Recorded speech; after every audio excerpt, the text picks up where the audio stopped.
أعزائي طلاب الصف السابع، خلونا نحل مع بعض اليوم التدريب صفحة 16.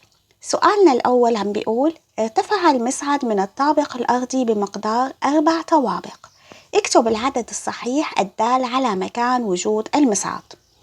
عم بيقول لي ارتفع المصعد، معناته زائد ارتفع يعني صار فوق، زائد 4 طوابق، معناته العدد هو زائد 4. السؤال الثاني: غطست الغواصة 25 متر. اكتب العدد الصحيح الدال على ارتفاع الغواصة عن سطح البحر. غطست يعني نزلت الغواصة تحت سطح البحر بمقدار قد 25 متر، معناته العدد الدال هو ناقص 25 لأنه هي تحت سطح البحر. السؤال الثالث: أوجد ناتج ما يأتي. عندي A أولا زائد 2 زائد ناقص 6. مثل ما تعلمنا بنشوف العددين إشارتهم، إذا هن من نفس الإشارة بنجمعهم وبنحط الإشارة المشتركة، وإذا هن من إشارتين مختلفتين بنطرحهم وبنحط إشارة الأكبر. بنلاحظ إنه العددين زائد 2 وناقص 6 من إشارتين مختلفتين، معناتهم نطرحهم. الكبير ناقص الصغير، 6 ناقص 2 بيطلع معي 4. وإشارة مين بدي أحط؟ بدي أحط إشارة العدد الكبير اللي هو 6، فبحط إشارة ناقص، معناته الجواب هو ناقص 4. ناقص 3 زائد 5، بس انتبهوا هون الإشارة ناقص، يعني أنا هون عم بجري عملية طرح وليس عملية جمع. هون كانت جمع، هلأ هون عندي عملية طرح. مثل ما تعلمنا بالطرح شو بنكتب؟ بننزل الناقص 3 مثل ما هي بتضل، الناقص بتصير زائد، والزائد 5 بتصير ناقص 5، وهيك صار عندي عملية جمع بين ناقص 3 وناقص 5، عددين من إشارتين نفسهم، يعني من نفس الإشارة، فبجمعهم جمع عادي وبحط الإشارة المشتركة. 3 و5 8، وإشارتهم هي ناقص. بنجي على 3 هون، ناقص 4 زائد ناقص 2. نفس الشي عندي أنا عددين من نفس الإشارة، فأنا بجمعهم عادي وبحط الإشارة المشتركة. 2 و4 هن 6، وإشارتهم هي ناقص، فالجواب هو ناقص 6.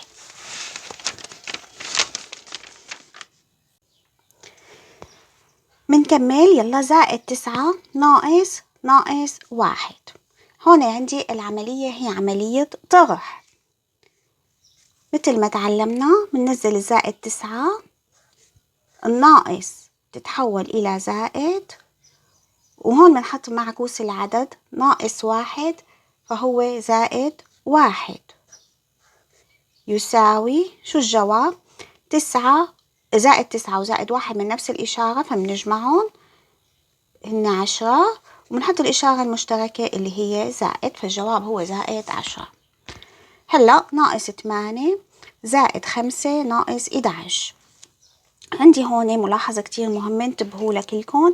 نحن بإجراء أي عملية حسابية رح نبلش من اليسار لليمين، بنبلش من اليسار باتجاه اليمين، فينا ناخد أول عددين طبعا هن ناقص 8 والزائد 5. ناقص 8 وزائد 5 طبعا هيدي زائد، إذا هون نحن ما حاطين إشارة العدد فبيكون قدام هون زائد، فمعناته هلأ نحن عندي 5 و8 من إشارتين مختلفتين، فبحط إشارة الكبير وبطرحهم، ف8 وناقص 5 بيطلع معي 3، فمعناته الجواب هون ناقص 3. وبكمل ناقص 3 ناقص 11، ناقص 3 ناقص 11، الجواب هو ناقص 14. عددين من نفس الإشارة بجمعهم مع بعض وبحط الإشارة المشتركة اللي هي ناقص. هون عندي أنا 3 أعداد بدي أطرحهم من بعضهم، بس حاطين لي هن العددين الثاني والثالث ضمن قوسين، فنحن أولا بدي بلش أنا إني طلع الجواب اللي بقلب القوس، لأني عندي عددين هون بقلب قوسين، فبطلع الجواب هاد. بعدين بنعمل العملية مثل ما بنعرف، معناتها الأفضلية عندي إياها أولا للأقواس. فبنكتب عادي هي ناقص 7 بتضل مثل ما هي، ناقص رح طلع الجواب اللي هو بين قوسين، بعدين بكمل الشغل. ناقص 9 ناقص 22، طبعا فتحت قوس وهلأ أنا بكمل. ناقص 9 ناقص 22 رح أرجع أكتبها، ناقص 9 بتضل مثل ما هي، الناقص بتصير زائد، والناقص 22 بتصير زائد 22، بسكر القوس وبسكر القوس الكبير.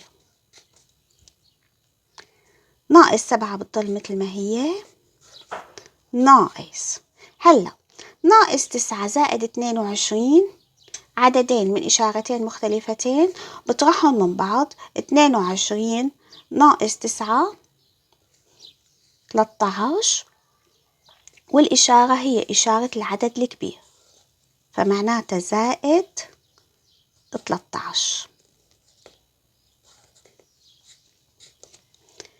هلا نفس الشي هون صار عندي ناقص 7 ناقص بتصير زائد، والزائد 13 بتصير ناقص 13، فالعملية الأخيرة هي ناقص 7 زائد ناقص 13، عددين من نفس الإشارة بجمعهم مع بعضهم وبحط الإشارة المشتركة، فجمعهم هو 20 والإشارة هي ناقص.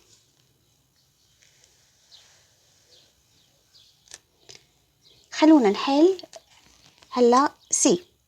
ناقص 3 زائد 5 ناقص 2 ناقص 1، مثل ما قلنا بنبلش من اليسار لليمين، بس طبعا بدنا ننتبه إذا عنا أقواس من مثل السؤال اللي قبله بنبلش بقلب القوس بعدين بنكمل عادي. هون ما عنا أقواس لهيك رح نبلش من اليسار لليمين. ناقص 3 زائد 5 رح طلع هيدا الجواب، وبعدين طلع هيدا الجواب وبنشوف الجواب النهائي قد.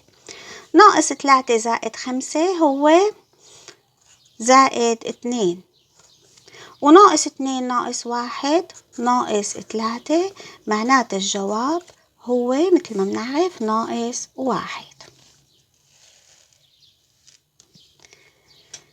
2 ناقص 6 زائد 1 ناقص 5 زائد 8، رح نحل من اليسار لليمين.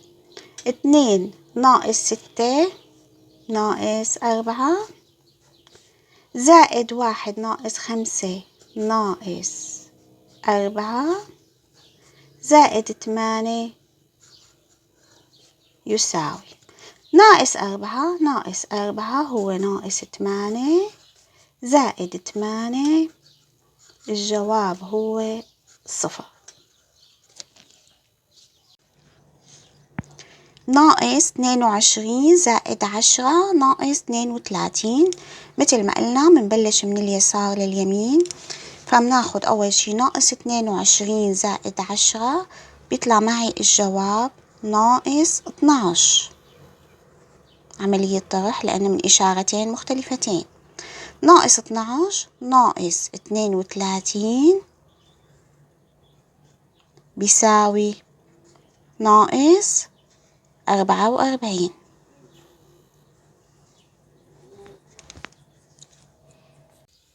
السؤال 4، ارسم سهما يصل بين كل عبارة من اليمين وصيغتها المبسطة المختزلة في اليسار. هيدي الصيغة قبل الاختزال وهي الصيغة بعد الاختزال. زائد 9 ناقص زائد 3. طبعا هون أنا بدي استغنى عن الأقواس، مثل ما شفنا إذا العدد قدامه إشارة زائد بنشيل القوس، فأي وحدة فيهم بتمثل هالعملية. عندي هون 9 ناقص 3 ولا 9 زائد 3. طبعا مازال عندي هون ناقص، معناتها بنختار هي 9 ناقص 3 وبنوصلها معا. اللي بعدها ناقص 4 ناقص 7. هلا أنا هون فيني اكتبها كمان لأنه طبعا طلعنا هون ما شفنا إلا ناقص 4 زائد 7. هل هي نفسها هي؟ لنشوف. فينا نكتبها نحن ناقص 4، ناقص بتصير زائد، وهي بتصير زائد 7، معناتها هي نفسها ناقص 4 زائد 7، فمنوصلها معها. ناقص 6 ناقص زائد 2.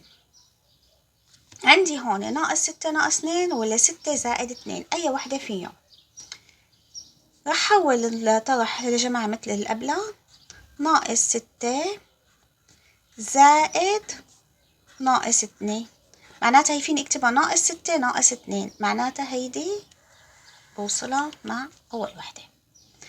هلأ زائد 9 ناقص 3. عندي 9 ناقص 3 بس راحت هيدي مع أول وحدة، وعندي 9 زائد 3. ليش هيدي 9 زائد 3؟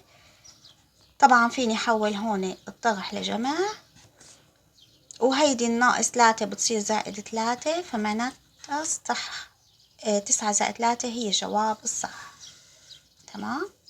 هلأ هون زائد 6 ناقص 2 بتصير زائد 6، الناقص بتصير زائد، وهيدي زائد 2، معناتها هي 6 زائد 2، بوصلها معها 6 زائد 2. السؤال الخامس: مثل كل عملية حسابية على مستقيم الأعداد المرافق لها في كل مما يأتي. ناقص 5 زائد 2. الخطوة الأولى، وقت أنا بيطلبوا مني مثل على مستقيم الأعداد لازم بلش من العدد صفر، بكون بالنص بالعدد صفر. بعدين بنظر إلى العدد الأول اللي هو ناقص 5 وبنتقل لعنده. معناتها الخطوة الأولى إنه من الصفر بدي انتقل إلى العدد ناقص 5. صرت أنا هون واقفة عند العدد ناقص 5. بتطلع العدد الثاني هل هو موجب أو سالب. إذا كان موجب بعملية الجمع بنظر نحو اليمين، بنتقل نحو اليمين، وإذا كان سالب بنتقل نحو اليسار بعملية الجمع. معناتها بالجمع اتجاه اليمين هو الموجب. فأنا واقفة عند الناقص 5، بدي طلع العدد الثاني هو موجب، معناتها بدي انتقل اتجاه اليمين. قديش بدي انتقل؟ بمقدار خطوتين. هي 1 2، بدي يصير عند الناقص 3، بدي يصير عند الناقص 3، وبيكون الجواب عندي هو ناقص 3.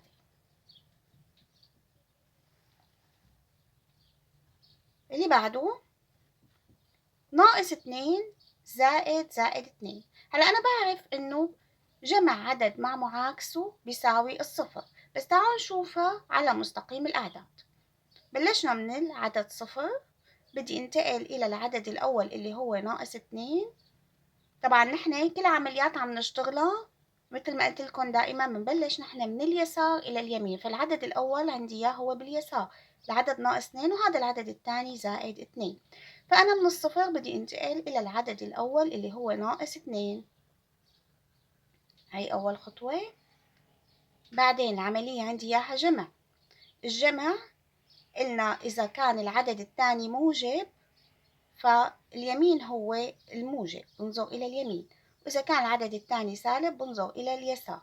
فأنا العدد الثاني عندي يا موجب والعملية جمع، معناتها بدي اتجه إلى اليمين، فبرجع أنا من الناقص 2 بمقدار 2، فبلاقي حالي صرت عند الصفر مرة تانية. فلهيك عدد زائد معاكسه بيساوي الصفر. ناقص 2 ناقص 5. العملية هون مثل ما شايفين هي عملية طرح، بنعرف نحن أن الطرح عكس الجمع. الخطوة الأولى نفسها أنا رح بلش من الصفر وانتقل إلى العدد الأول اللي هو ناقص 2. من الصفر انتقلت إلى الناقص 2. بعدين عند الناقص 2 شو بدي أعمل؟ العملية طرح، معناتها بدي أنظر إلى اتجاه اليمين، لأني مثل ما بنعرف إنه الطرح عكس الجمع، معناته اليمين للسالب واليسار للموجب. فأنا بدي انتقل باتجاه اليمين بمقدار 5 خطوات. 1 2 3 4 5. بدي يصير عندي 3 برسمها هيك خطوة واحدة هيك بصير عند 3 والجواب هو بيكون زائد 3. أعطي تفسيرا لكل مما يأتي. قلنا ناقص 9 زائد 3 بيساوي 3 ناقص 9. مثل ما شفنا العملية هي عملية جمع، ونحن بنعرف إنه الجمع عملية تبديلية، لهيك فينا نقول ناقص 9 زائد 3 بتساوي 3 ناقص 9 لأنه جمع عملية تبديلية. السؤال الثاني 5 ناقص 3 ناقص 1 بيساوي أول شي 5 ناقص 3 طلع جوابها بعدين ناقص 1. شو التفسير لهالحكي؟